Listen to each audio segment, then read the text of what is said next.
네, CBS 라디오 박정희 한판승부 함께하고 계십니다. 자, 총선을 앞둔 정치권의 최대 관심 제3지대의 움직임, 그리고 3지대 안에 빅텐트, 큰 집이 지어질 수 있을 것이냐라는 것인데, 금태섭, 유호정 전 의원이 주도하는 새로운 선택이 어제 이제 설 전후로 통합을 목표로 실무협의기구를 만들자라는 제안을 했습니다. 그래서 어떤 취지인지 직접 들어보죠. 금태섭 새로운 선택 공동대표 나오셨습니다. 어서 오십시오. 안녕하십니까.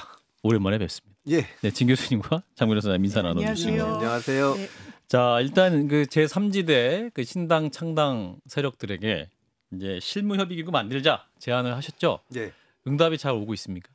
예, 저희가 그거 하기 전에 미리 다 말씀을 드렸습니다. 예. 근데 정치라는 거는 원래 사유를 설명하는 것이 아니라 결과로 말씀드려야 됩니다. 예. 근데 우리가 양당이 편갈라서 싸우는 정치를 끝내자, 새로운 정치 시작하자 그러는데 당이 5개 있다는 것은 뭐라고도 변명할 수 없을 정도로 저도 정말 국민들 앞에 송구스럽다는 생각이 듭니다. 예. 요즘 거의 이틀에 한 번꼴로 제가 각 당의 창당 관련 행사에 나가서 축사를 하고 있는데 이게 뭐 하는 건가.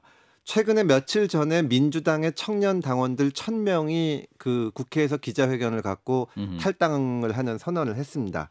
근데 끝나고 나서 일부는 뭐 미래대연합에 가고 일부는 뭐 그 새로운 미래에 가고 그러니까 민주당에서 같은 시기에 같은 말씀을 하시며 나온 분들마저 당을 2개를 만든 거예요. 그러니까 이런 모습을 가지고 우리가 어떻게 통합 얘기를 하고 정치를 바꾸자는 얘기를 할 수가 있냐. 그러자면은 생각이 다른 부분이 있더라도 참고 양보하고 하면서 합치는 걸 해야 되는데 그냥 대표들끼리 모여서 사진 찍고 행사하는 것만으로는 안 된다. 일단 기본적으로 어디까지 우리가 동의할 수 있는지 이거를 만드는 아주 그 최소 강령 여기에 대해서 특히 정책이라든가 뭐 이런 데 대해서 논의하는 기구가 필요하고 그다음에 이제 사실 선거가 석 달도 남지 않았는데 어떤 식으로 선거를 치를 건지 이런 거를 해 나가야 됩니다. 그런데 이제 저희나 뭐 이렇게 뭐 양양자 의원의 한국의 희망이나 이렇게 당을 다 만든 데도 있지만 예. 지금 막 시작하시는 분들도 있잖아요. 그분들은 그분들의 시간이 또 필요합니다. 지지층들도 설득하고 그렇죠. 본인들이 지금 뭘 하고 싶은 건지도 얘기를 하고 근데 그거를 다 하다가 또 당 다 만들고 합당하고 하면은 이미 선거 끝나니까 이거를 병행을 하자. 아하. 그래서 저희가 이제 그 취지를 설명을 드렸고 그 제안을 드린 다음에도 지금 계속 만나 뵙고 말씀을 드리고 있습니다. 근데 예. 뭐 딱히 뭐 반응이 없는 것 같아요. 다들 자기 할 일 바빠가지고. 아직까지는 그러고 있는데 저는 결국은 이 정치 특히 정치인들은 설득으로 움직이지는 않습니다. 그런가요? 근데 조건으로 움직이거든요. 조건으로 움직인다. 근데 지금 여기에 끼어 있는 모든 사람들이 이거 못 합치면 망한다는 거를 다 머리로는 알고 있습니다. 그러면 언젠가는 이걸 하지 않을 수가 없는 그 시간이 점점 다가오고 있고 그러면 그냥 뭐 이 거창한 뭐 해가지고 사진 찍는 것만으로는 안 되고 이 작업이 필요하다는 생각을 다 할 겁니다. 그러니까 우리는 제안을 해 놓는 거고 우리는 우리가 생각하는 최소 강령을 다 제시를 해놓은 거죠. 이대로 해도 좋고 의견이 있으면 우리는 얼마든지 양보를 하고 할 수 있는데 예. 우리는 이런 작업을 해왔다. 사실은 우리도 이제는 만약에 우리밖에 없다면 총선 기획단을 만들고 선거 기획을 해야 되는데 어떻게 보면은 그 보조를 맞추기 위해서 속도 조절을 하는 면이 있거든요. 예. 근데 지금 당이 5개가 돼 있어서 그렇죠. 저희도 유권자들 만나면 입이 10개라도 할 말이 없는 거죠. 그래서 저희가 이런 제안을 한 겁니다. 예. 그 지금까지 이제 움직임 중에서 예. 이제 금태섭 대표님이 하신 말씀이 가장 뭐랄까 3지대 통합 큰 집을 짓기 위한 구체적인 움직임으로 이렇게 보여지기는 하는데 예. 이제 김종인 비대위원장 말씀은 예. 이게 잘 안 될 거다. 이거. 특히 뭐 이낙연 전 대표하고 이준석 전 대표의 결합이란 건 가능하지가 않다. 뭐 이렇게. 김종인 위원장님은 우리나라에서 아마 정치 경험과 경륜이 가장 많으신 분이고 현실적으로 진짜 어렵습니다. 근데 김종인 위원장님이 입버릇처럼 하시는 말씀이 민주당에 본인이 아무 인연 없이 비대위원장으로 와서 2016년 총선에 모든 사람이 예상을 깨고 새누리당을 이겼거든요. 그때 왜 이겼냐? 이해찬, 정청래 잘라서 이겼다고 얘기를 합니다. 그때 솔직히 민주당에 있는 사람들이 아무도 생각을 못해. 어떻게 그런 일을 밖에서 온 사람이 할 수 있을까? 그 유권자들의 예상과 기대를 넘어서 당시 민주당 사람들의 상상을 넘어선 일을 벌여서 결국은 그게 승인의 요인이 된 거거든요. 지금 대부분의 정치 평론가들이 이거 다 합치지 못. 저랑 이준석 대표도 엄청나게 다르고 그런데 그거를 뛰어넘는 어떤 모습을 보여줘야만 우리가 거대 정당 틈바구니에서 신당이 유권자들을 설득해서 승부를 볼 수 있는 거 아닌가 예. 그렇게 봅니다. 그 차이를 뛰어넘을 수 있는 공통 분모라는 게 뭐라고 생각하십니까? 그래서 저희가 지금 최소 강령을 만들자고 하는 겁니다. 여기 보면은 일단 정치가 어떤 모습으로 바뀌어야 되는지 예. 개헌을 포함해서 하는 것이 있고 그다음에 우리가 어떤 의제가 가장 중요한가. 이제 논의를 해보자. 예, 그런 거를 거기에 대한 우리의 의견이 어떤 것인가. 오늘 뭐 지금 이준석 대표가 하는 개혁신당도 오늘 정책 발표를 어쨌든 했고 저희도 꾸준히 지금 이틀에 한 번 정도씩 정책을 내고 있습니다. 그런 정책에 대해서는 의견이 다를 수 있지만 예. 기본적으로 우리가 이 어떤 의제에 집중을 하고 거기서 이 얘기까지는 할 수 있지 않는가 그런 논의가 돼야죠. 그게 이제 그래야 명분이 생기고 합치는 거지. 뭐 그냥 앞으로 친하게 지내보자 이것만 가지고는 그러니까요. 어렵죠. 예, 그 지금 이제 과연 그 데드라인이 언제일 것이냐. 일단 이준석 정강정책위원장 개혁신당 같은 경우는 1, 2주 정도 정책을 제시하는데 일단 힘을 쏟겠다. 어제 또 김종민 그 의원 같은 경우도 나와서 일단 우리끼리 일단 좀 얘기를 정리할 필요가 있는 것 같다 이렇게 얘기를 하고 계시는데 일단 실무진 측에서는 좀 밀밑에서는 그 얘기가 좀 되고 있는 상황인 거죠. 물밑에서. 일단 이준석 대표는 지금 이번 토요일 날 창당을 하니까 자기들의 비전과 정책을 얘기할 시간이 당연히 필요하죠. 그리고 김종민 의원이 하는 미래대연합도 지금 거기는 창준이를 했기 때문에 뭘 할지 사람들한테 국민들 앞에 말씀을 못 드렸으니까 분명히 그런 시간이 필요하다. 다만 유권자들 입장에서 유권자들이 우리 모두에게 준 가장 기본적인 숙제는 합치라는 겁니다. 그럼 그것도 병행해야 된다. 저희는 그렇게 생각을 하는 거고 저는 뭐 1, 2주 동안 정책 제시하는 거는 저희도 계속하고 있고 좋다고 생각을 하는데 다만 그 모습을 보여줘야 되고 그러려면 준비를 해야 된다고 생각을 합니다. 이준석 대표와는 사실 언론에 보도된 거보다 훨씬 많이 만나서 저는 상당 부분 신뢰가 생긴 상태고 저도 그거를 이 대표도 충분히 알고 있다고 생각을 합니다. 이준석 대표도 근데 이게 꼭 합쳐져야지 살 수 있다 이렇게 생각하는 것 같지는 않거든요. 제가 볼 때는 자기 혼자서도 충분히 살 수 있다고 믿는 것 같고 오히려 합칠 때 시너지 효과보다는 오히려 깎아먹는 효과가 더 있지 않는가 이런 가능성까지도 엿보면서 지금 말로 합친다는 가능성을 열어놓고 있지만 실제로는 별로 그 얘기가 나올 때마다 뒤로 빼는 모습이거든요. 제가 느끼기에는. 이준석 대표하고 제가 처음 만나서 얘기를 할 때 이 대표가 만약에 보수층을 상대로 윤석열 대통령은 틀렸고 이준석이 한 말이 다 맞다.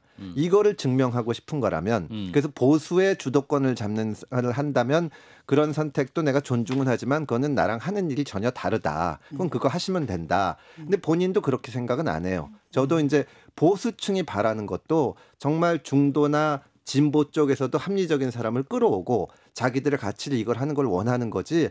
지금 총선에서 아마 국민의힘이 결코 유리하지 않은데 그 내부에서 서로 싸우는 것만으로는 결코 승부가 안 날 거다. 그냥 한두 석 그칠 거고 그러다 보면은 무슨 얘기가 나오냐면 이준석 대표가 지금은 나와서 저러지만 좀 지나면 다시 국민의힘에 돌아갈 거다. 그럼 누가 거기다가 표를 주겠냐. 한두 사람 당선은 몰라도. 그걸 본인도 충분히 안다고 생각합니다.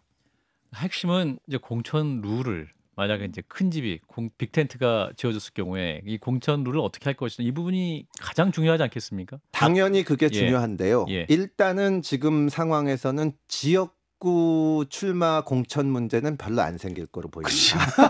지역구가 워낙 많고 저희가 적고 그리고 제가 이제 개별적으로 이렇게 훑어봐도 한 지역구 놓고 이 신경전 벌이는 경우가 없어요.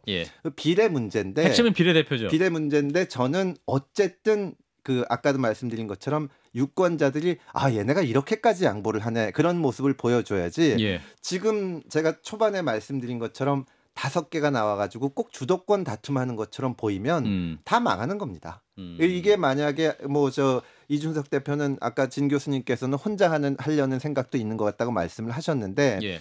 이렇게 진행이 되다가 깨지면 결국 상호 비판하고 뭐 손가락질하고 이렇게 되거든요. 그러면 어떻게 자기가 새 정치한다고 말을 할 수가 있겠습니까? 그러니까 지금은 제가 그 민주당에서 나오신 분들한테도 왜 당을 2개 만들었냐 그러면서 있는 거를 인정하고 서로 존중하는 모습을 보여야 된다. 예. 이런 말씀을 드리는 겁니다. 저는 이현주 의원이 오늘 탈당하셨잖아요. 예, 예. 그러면서 김건희 윤석열 당에 대한 뭐 비판 이렇게 일성을 놓았는데 예. 사실 의원님께서도 윤석열 대통령을 지지하셨다가 그 부분에 문제의식을 느끼고 또 제3지대에 나오신 부분이 있어서 오늘 이현주 의원 탈당하는 거 보면서 어떤 생각이 드셨는지가 좀 궁금했습니다. 뭐 이현주 의원 탈당에 대해서는 제가 뭐 직접 듣거나 한 건 아니라서 본인의 결단이고 제가 뭐라고 말씀드리기는 어렵습니다. 예. 다만 근데 이준석 대표한테 그 얘기를 한 것처럼 지금 얼마 전에 민주당을 탈당한 3분의 의원들 그분들께도 이제 탈당하시기 훨씬 전에 만나서 내가 생각하는 거는 지금 양당 체제로는 정치가 발전이 안 되고 서로 싸움만 한다는 것이다. 예. 그런데 이재명 대표가 만약에 마음을 고쳐먹고 포용을 하거나 소위 반명 의원들을 공천을 주면 문제가 해결된다고 생각한다면 나하고 길이 다른 거다. 나는 반명 반윤이 아니고 그 전부터도 지금 이렇게 편갈라서 싸우는 문화가 있는 거고 그러니까 예.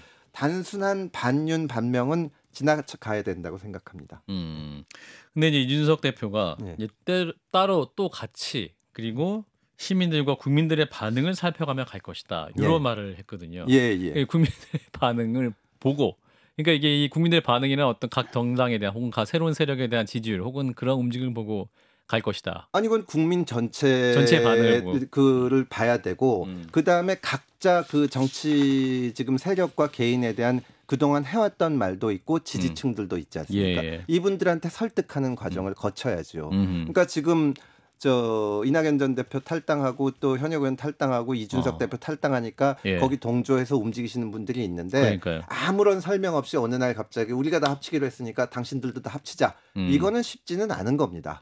그래서 저는 아까 말씀드린 것처럼 그 내용을 채우는 작업을 병행하는 것이 필요하다. 그래서 그 제안을 드린 거고 예. 설명을 다 드린 거죠. 그렇군요. 예.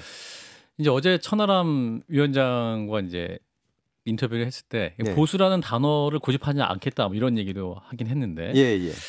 사실 진보와 보수를 아우르는 어떤 새로운 정치 세력이 이게 등장한 사례가 있었느냐라고 또 질문하시는 분들 굉장히 많고 이제 그 도전을 우리가 이제 하고 있는 것인데 일단 제가 작년 4월에 신당 필요하고 기존 정당 고쳐서 못 쓴다는 신당 만들어야 된다는 얘기를 하고 나서 가장 많은 질문을 들은 것 중에 도대체 그러면 새로운 선택은 정체성이 뭐냐. 근데 지금 과연 국민의힘이 보수라고 할 수 있고 민주당이 진보라고 할 수 있느냐. 오늘 점심 때 어떻게 보면은 보수 성향이 굉장히 강한 분하고 점심을 먹었는데 예. 자기는 정말 국민의힘이 부끄럽다는 거예요. 보수라면은 사실은 진보에 비해서 도덕성 문제나 이런 거나 논리나 이런 데서 좀 밀릴 때는 있어도 예. 유능하고 이래야 되는데 그런 면이 전혀 없다. 그런 생각을 하고 굳이 따지자면 저희는 다양성이라고 생각을 합니다. 다양성. 지금 우리나라뿐만이 아니라 전 세계적으로 분노의 정치가 휩쓸고 있고 자기하고 견해가 다른 사람들은 악마시하는 정치. 이게 이 포퓰리즘이 분노의 정치 포퓰리즘이 뭐 미국 유럽 다 이렇게 있고 우리나라까지도 그 경향이 있는 것인데 예. 이거를 정말 생각이 다른 사람 이준석과 금태섭 뭐 또 민주당에서 나오신 분들 뭐 유호정 의원 이런 사람들이 한다면 대한민국 정치가 전 세계 정치의 바람을 바꾸는 그 어떤 계기가 될 수도 있는 거고 저는 충분히 그게 가능하다고 봅니다. 이게 단순히 이념적 틀로서 보수와 진보가 이렇게 뭉쳐서 할 수 있냐고 보기에는 지금은 민주당이 국민의힘에서 약간 진보적인 정책을 내도 반대합니다. 제가 결정적으로 느꼈던 것 중에 하나가 박근혜 정부 시절에 연말정산 방식을 바꿨는데 예. 그게 우리가 계속 주장하던 거예요. 이게 저소득층한테 유리한 겁니다. 예. 근데 무조건 반대하는 거예요. 저쪽에서 하니까. 사실은 지금 공수처장이 일기 공수처장이 내일인가 임기가 끝나는데 이거 추진할 때도 제가 이게 부작용만 있고 안 좋다고 하는데 그때 청와대에서 했던 얘기가 우리가 이거 추진하면 우리는 개혁적으로 보인다. 그리고 저쪽이 반대하면 수구적으로 보인다. 그러면 내년 총선을 이길 수 있지 않냐고 민정수석이 저한테 얘기를 하는 거예요. 그래서 이게 세상에 말이 되는 거냐. 지금은 어떻게 보면은 진짜 국민들에게 어떤 정책이 필요하고 우리가 어떤 개혁과 혁신이 필요한지를 따지는 게 아니라 어떻게 하면 상대방을 못나게 보이고 책임을 미룰 수 있을까. 이런 정치가 횡행하는 건데 저는 보수 진보 이념은 전혀 문제가 안 된다고 봅니다. 예. 대표님 구상대로 만약에 통합이 잘 이루어질 경우에 예. 어느 정도 파괴력이 예상하십니까? 이낙연 전 대표는 50석, 60석도 가능하다. 물론 저도 그렇게 얘기하면 좋겠지만 예. 제가 봐서는 결국 모든 정치인들은 장래에 대한 미래에 대한 약속으로 평가받고 싶어 하는데 예. 우리가 한 일로 평가를 받습니다. 근데 우리가 진짜 지금 1월에 막 창준이를 시작하는 곳도 있고 선거 두세 달 전에 이거 해가지고 너무 큰 욕심을 내는 거는 저는 무리라고 보고요. 예. 다만 이렇게 서로 다른 사람들 평소 고집도 세고 이런 사람들이 합쳐내는 모습을 만든다면 유권자들이 우리에게 기회, 교두보는 줄 거라고 생각을 합니다. 예. 그걸로는 저는 전체 의석의 10% 30석이면은 충분히 변화를 가져올 수 30석. 있고 30석 제가 4월부터 얘기를 했는데 30석짜리 신당이 생기면 정치가 완전히 달라집니다. 우리 정치가 그나마 대화하고 협상도 하고 거래도 했던 게 이 자민련이 있었을 때 또 국민의당 초기 있었을 때 이럴 때는 한쪽이 결정할 수가 없어요. 얘기를 하게 되거든요. 그래서 저희는 30석이 목표고 30석. 저는 충분히 그 정도는 할 수 있을 거라고. 오늘 봅니다. 이준석 대표가 네. 이제 정광정책위원장이죠. 예. 노인 지하철 무상 이용 폐지 공약을 냈습니다. 예. 관련해서 이제 일부에서는 지금 일부죠. 예, 우리 진 작가님과 장 변호사님 굉장히 이제 비판을 많이 했는데 이제 함께 가실 마음이 있으신 대표로서 이준석 위원장이 오늘 발표한 공약은 어떻게 들으셨습니까? 제가 정치를 하는 입장에서 일단 대단히 용감한 발표라는 대단히 용감한 말씀은 발표였다. 안 드릴 수가 없습니다. 왜냐하면 지하철 적자 문제는 아무도 얘기를 하기 싫어합니다.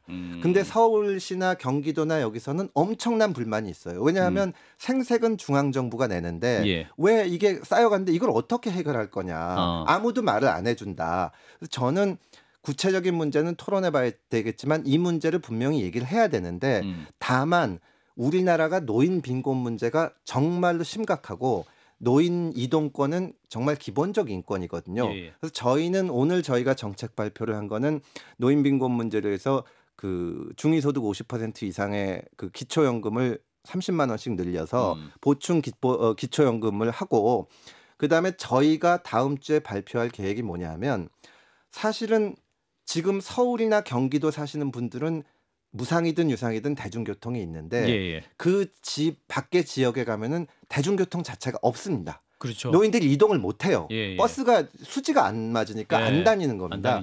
이 문제를 해결할 수 있는 저희가 획기적인 정책을 다음 주에 내려고 하고 있는데 그런 정책들하고 이 종합적으로 해서 노인 복지 그리고 노인 빈곤 문제를 해결하면서 동시에 지하철 적자 문제를 좀 솔직하게 마주보는 그런 거를 같이 논의해 볼 수 있다고 봅니다. 저도 아까 밖에서 진 교수님 말씀하신 거, 변호사님 말씀하신 거 충분히 듣고 대단히 공감을 많이 하는데 그렇다고 지하철 적자를 그냥 내버려 둘 수는 없지 않냐. 이 말도 저는 충분히 들어야 한다고 봅니다. 중앙정부와의 관계 속에서 풀어야 되는 거고 복지 재원으로 가야 된다. 이렇게 푸는 게 아니잖아요 지금. 아니 그렇습니다. 그렇죠. 근데 그거 거꾸로 된 거고 그다음에 형평성을 해가지고 저쪽에 아니까 저쪽은 뭐 그것도 없는데 여기만 누리니까 같이 누리지 말자 이게 아니라 둘 다 누릴 수 있게 하는 쪽으로 가야 되는 거 아니에요? 저도 그런 점에서 충분히 지적하고 토론할 수 있는데 제가 그 이준석 대표하고 여러 번 만나면서 여러 번 강조한 것이 그리고 이번에 민주당 탈당하신 분들한테도 강조한 것이 일단 우리는 존중해야 된다. 상대방 의견에 대해서 존중하고 이래라 저래라 해서는 못한다. 다들 자기가 옳다고 생각하죠. 저는 그런 면에서 이 정책에 대해서 토론해볼 용의가 있습니다. 토론해볼 용이 있다. 자, 김건희 여사의 명품백 수령 문제. 이 얘기가 또 오늘 굉장히 큰 뉴스가 됐습니다. 하태경 의원도 김건희 여사가 이 문제에 대해 직접 사과해야 된다. 저희 김현정의 뉴스에서 오늘 얘기를 했고 김경률 국민의힘 비대위원도 대통령 부부가 사죄해야 된다 이런 입장이기도 한데 의원님 대표님께서 어떻게 판단하시죠? 저도 당연히 사과해야 된다고 봅니다. 예. 근데 이제 그 전에 이제 그 지금 국민의힘에 가신 조정훈 의원께서 저하고 무슨 토론을 하다가 예. 김건희 여사 비판하는 사람들은 여성이 사회 활동하는 거를 그 꼴을 못 보는 암탉이 울면 집안이 망한다는 그런 사람들이다라고 얘기를 해서 조정훈 의원이 예, 유권자들을 무시하면 안 된다. 김건희 여사 스스로 옛날에 문제가 있을 때 사과를 하면서 자기는 영부인으로서 공적인 역할을 안 하겠다고 했다. 근데 나는 개인적으로 영부인의 역할을 해야 된다고 보는데 예. 그 말을 바꾸려면은 적어도 제가 예전엔 그렇게 생각했는데 여기 와 보니까 이걸 해야겠습니다. 말을 바꿔서 죄송합니다. 예. 이런 설명을 해야 되는데 그거 없이 그냥 막 하니까 사람들이 비판하는 거다. 그리고 그러니까 말하는 김건희 여사한테는 지금 신뢰성의 문제가 있는 거죠. 그러니까 단순히 사과로만 될 수 있는 건지 사실 국민들 입장에서 그 명품백 사건은 누구를 지지하고 비판하고를 떠나서 정말로 부끄러운 겁니다. 사실 이런 일이 있을 수가 있나. 예. 그 오늘도 지금 저 강성희 의원하고 해가지고 경호 문제가 일어났는데 예. 대통령이나 대통령 가족이 어떻게 듣도 보도 못한 사람이 몰래 카메라를 들고 와서 찍도록 이게 경호가 안 되고 이게 그대로 나갈 정도냐. 그럼 이게 기강이 땅에 저는 경호처에 계신 분들도 깊은 자괴감을 느낄 거라고 생각합니다. 여기에 대해서 근데 아무런 설명이 없지 않습니까? 저는 이 문제는 그냥 넘어가서 안 된다고. 영부인이 예. 청자 정체불명의 사람을 만난 거잖아요. 그렇죠. 그게 가능했냐라는 거. 그래도 카메라를 들고 왔었고. 예. 딱 하나만 더 여쭙고 마무리하겠습니다. 예.